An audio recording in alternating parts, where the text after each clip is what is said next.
أول شي راح نضيف 4 بيضات، راح نضيف فوقهم نص كاسة زيت بالإضافة لنص كوب حليب، 1 كوب سكر، راح نضيف عليهم ظرف بيكنج بودر 10 غرامات، يعني حوالي نص معلقة كبيرة بيكنج بودر،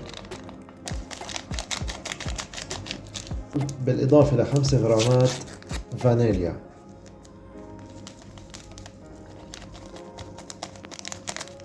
وهلأ رح نضيف عليهم معلقة محسن الكيك. طبعا هي السر الأساسي بهاي الوصفة.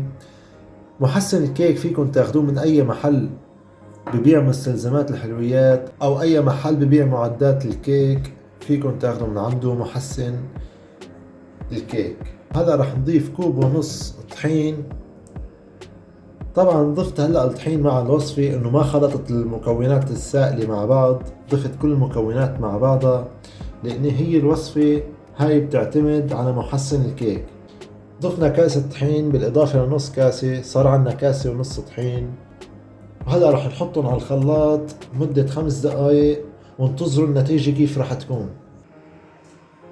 وهلا بعد ما خلطتها لمدة 3 دقايق شوفوا لي على هالقوام الطلع. طبعا القوام كريمي. ليش كريمي؟ لاني حطينا معلقة محسن كيك. شوفوا كيف صار عندنا القوام.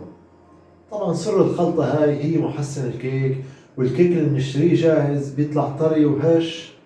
السبب الرئيسي هو محسن الكيك.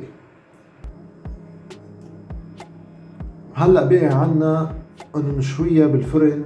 عندي هون قالب الكيك دهنته بالزيت النباتي. طبعا فيكم تدهنوه بالزبدة او بالسمنة او بالزيت النباتي حسب ما انتم ترغبوا، حسب ما متوفر عندكم. عندي هون تمر بالاضافة للزبيب، خلطت معهم الجوز. رح رش رشة خفيفة هيك حوالي القالب.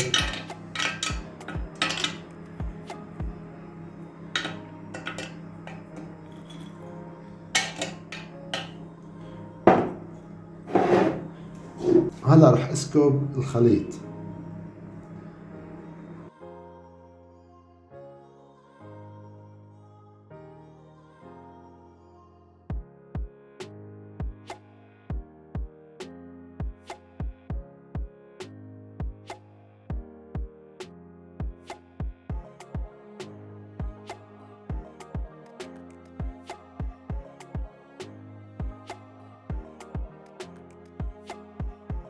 رح نحطه بالفرن حوالي 20 ل 30 دقيقة. طبعا لازم يكون شغال الفرن قبل بمدة.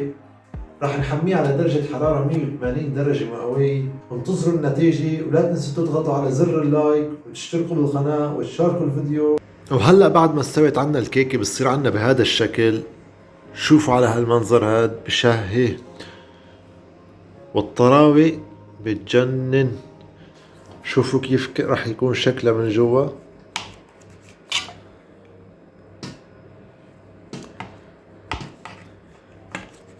طبعا القالب لسه سخن، ما قدرت قاوم، لهيك رح اقصلكن اياها وفرجيكن شكلها من جوا. شوفوا الكيك لساته سخن،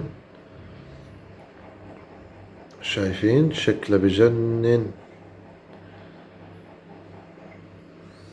بتمنى تجربوها وتعطوني رأيكم فيها، وانتظرونا في فيديو جديد ووصفة جديدة. وشكرا كتير لكم وشكرا لمتابعتكم.